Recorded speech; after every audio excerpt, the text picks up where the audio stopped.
semua perbedaan. Alhamdulillah wa syukurillah, bersyukur padamu ya Allah. Bersujud kepada Allah, bersyukur sepanjang waktu. Nabi salam alaik, fada dam'ul qalbi wa tala ash-shawq ilayk. Ya Nabi, ya Nabi, salatullah wa salamullah dawman alaik. Ya Nabi, ya Nabi, salam alaik, fada dam'ul qalbi wa tala ash-shawq ilayk. Ya Nabi, ya Nabi, salatullah wa salamullah dawman alaik. Ya Nabi, ya Nabi, ya Nabi, ya Nabi, salatullah wa salamullah dawman alaik. Salatullah wa salamullah dawman alaik.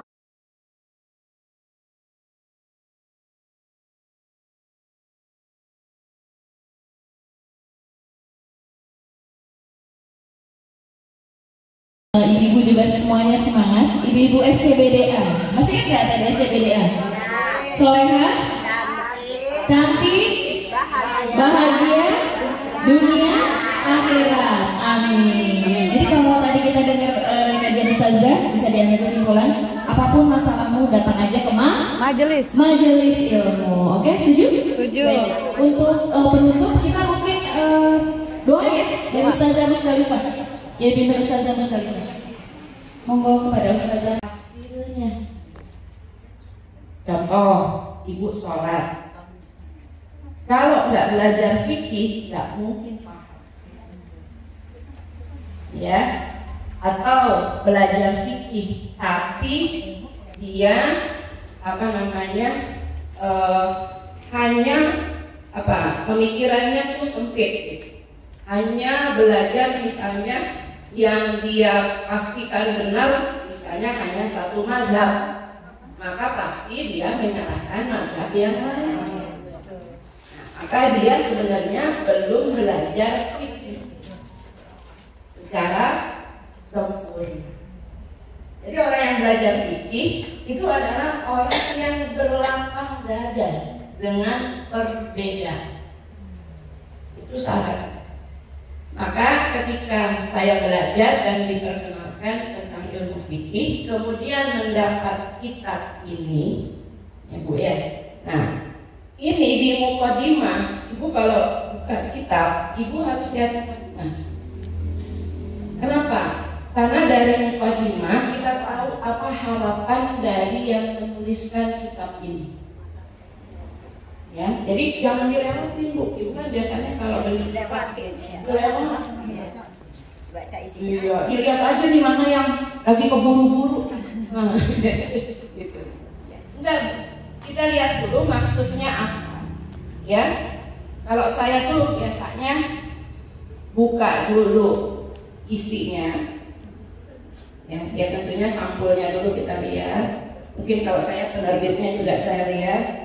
Kemudian daftar isinya, ini bahasnya tentang apa nih, ya.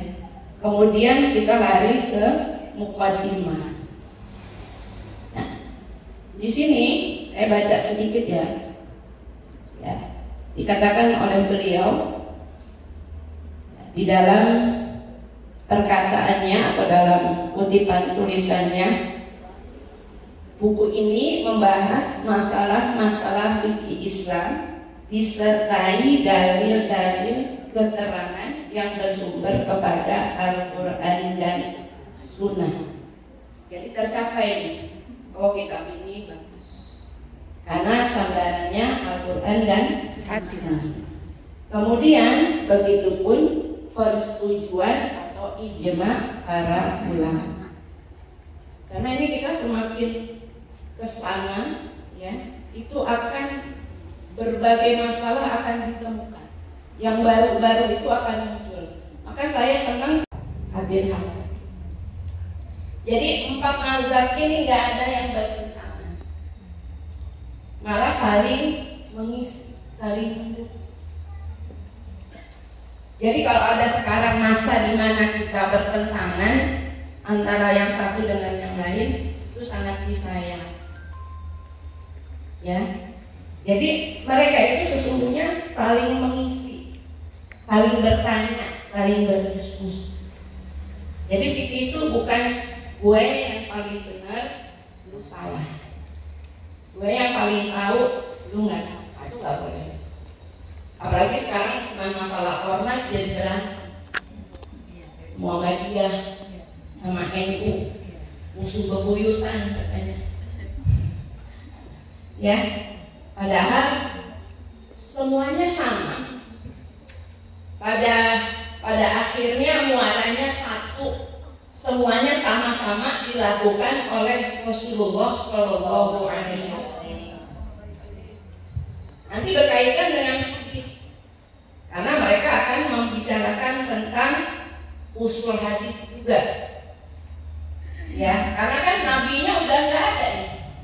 Kalau pada masa mereka masih bersama Nabi bisa dilihat, bisa ditanya, Nabi bisa diinterogasi, bisa dicari. Ya langsung sumbernya. Tapi kalau nabinya udah nggak ada, berarti kan dia harus ngecek dari hadis.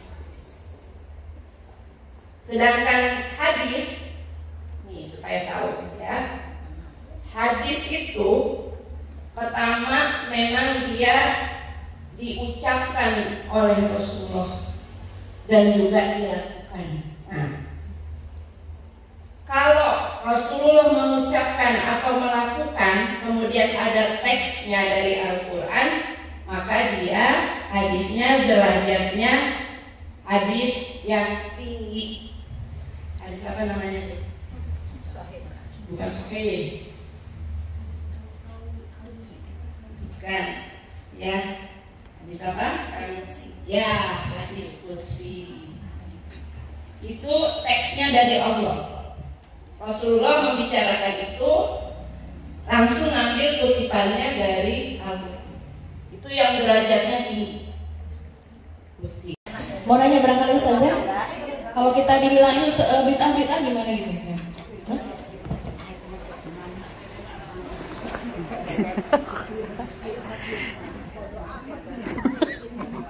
Lu nggak denger kalau dikatain bid'ah bomat. Ini katanya bomat.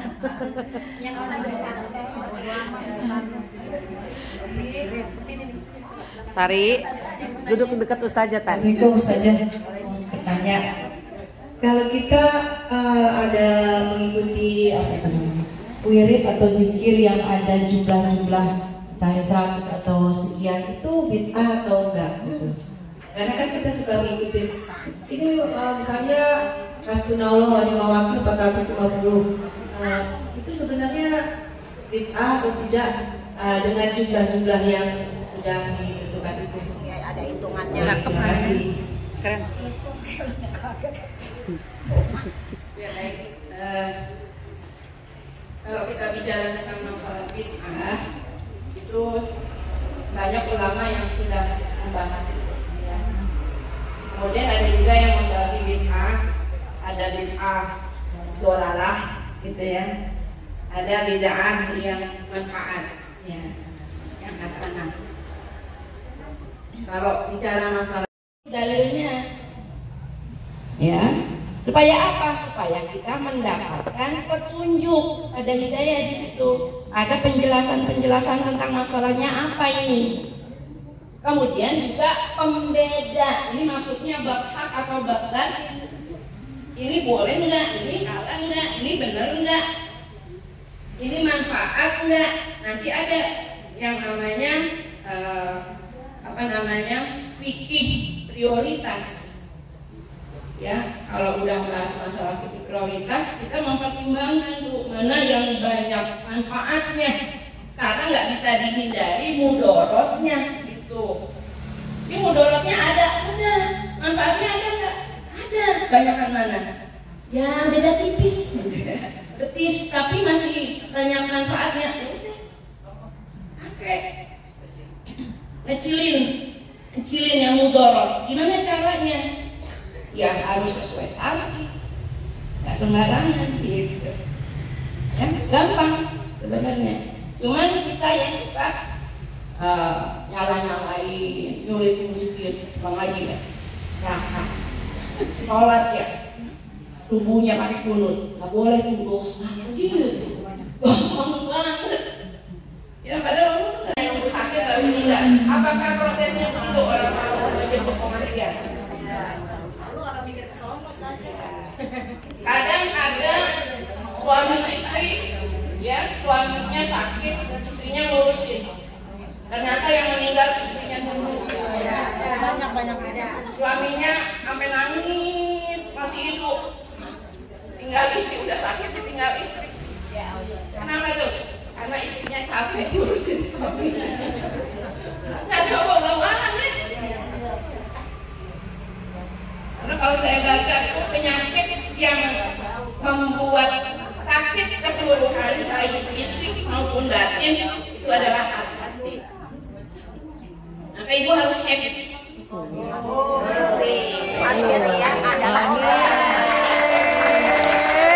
Jadi sebelum kita ini Beda Squad itu adalah punya slogan. Slogannya adalah apa, Bu? Ria Gembira adalah Ria Gembira adalah obat, saudara. Ya.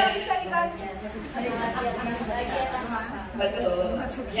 Ya, yang diberikan kepadamu, yang diberikan oleh izinkan. Ini nggak sembarang orang diizinkan ada di sini. Ini mungkin jumlahnya sekitar 30 misalnya, harusnya 80. Yang ada di sini sama ada yang di luar, kebanyakan mana? Banyakkan dalam. Yang di luar sana sama yang di sini. Di luar sana. Kebanyakan yang di luar sana, yang belum mendapatkan hidayah. Makanya di dalam Al-Quran Allah mengatakan sedikit orang yang diberi petunjuk. Jadilah orang yang sedikit itu. Jangan ikut.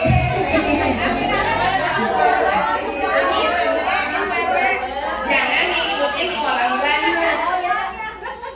Karena yang banyak itu justru celaka. Maka kalau ada orang ngaji makin dikit makin bagus. Oh gitu.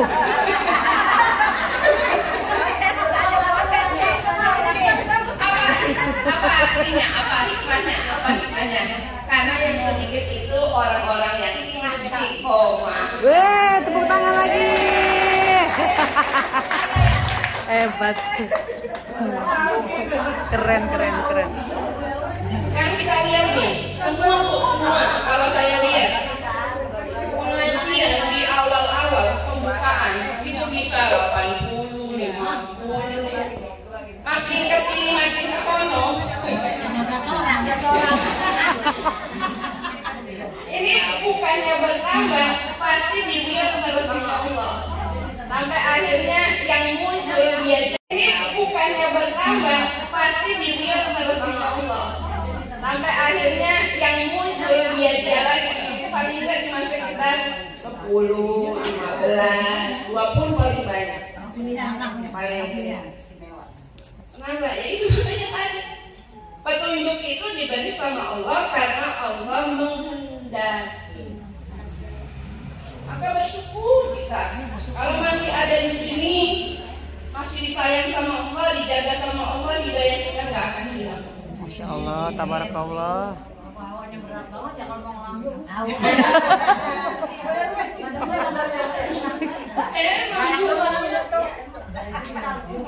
Hidayah itu mahal. Ya.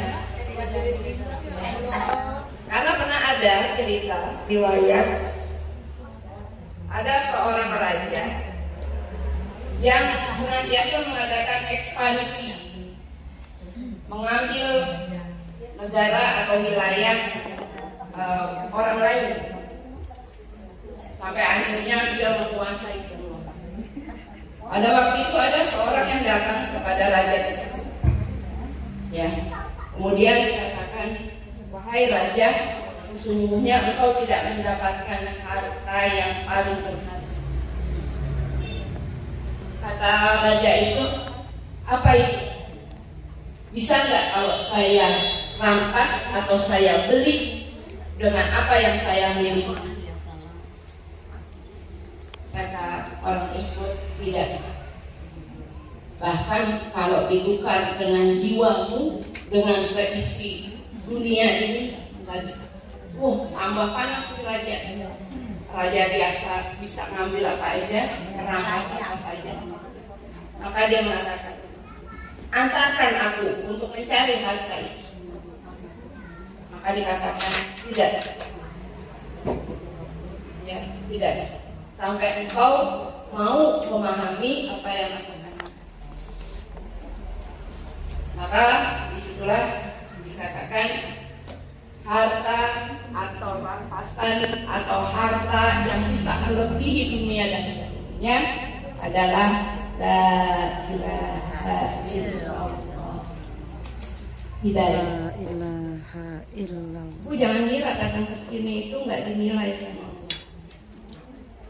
Karena di dalam perkataan hadis, barang siapa yang berangkat menuntut ilmu, untuk ilmunya agama ya, dari rumah sampai ke tempat majelis, dia terus di sini fokus sampai dia kembali ke rumahnya, maka terhitung pahala. Terus apalagi kalau makannya di pinggir sungai, ada air terjunnya, ada sawah-sawahnya,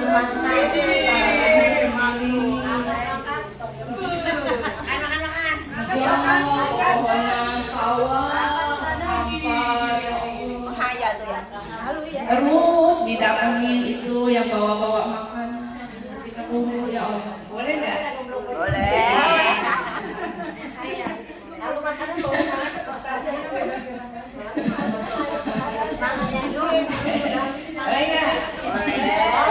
boleh selamanya, tapi jangan diteruskan. Langsung sadar, iya ya, baca Quran, ambil wudhu, sholat, udah stop. Jangan panjang-panjangin saya. Boleh, tapi jangan dipanjangin. Orang keinginan tuh dari diri pun banyak ya. Apalagi orang yang kreativitasnya tinggi tuh pasti inovasinya banyak tuh, keinginan-keinginannya banyak. Boleh, tapi harus diikat. Jangan merendahkan sampai lupa kepada saya. Langsung ikan asin dan amat itu cuma bahaya saja. Iya, jangan jadi males, jangan ntar dulu masih enak nih ngayalnya masih ya. Kalau ada begitu betulnya. Bisa jadi. Dilihat lagi ya. Nah, kemudian ada, ya saya mau bandingkan lagi. Kalau kayak ibu-ibu ini saya rasa sama nih kita makan nasi pakai sambal, lalapan, dikasih air asam, itu kayaknya setuju semua nih. Oh, enak memang. Itu besok bisa direalisasikan ulang melihat. Jadi, tapi ada orang kaya nggak bisa menerima. Dia bilang begini, ada orang kaya di Dubai, di Qatar. Saya kepingin makan, misalnya nih lauknya kayak tadi, tapi saya mau di depan singa. Raja mau makan ditemenin sama singa. Jangan diteror.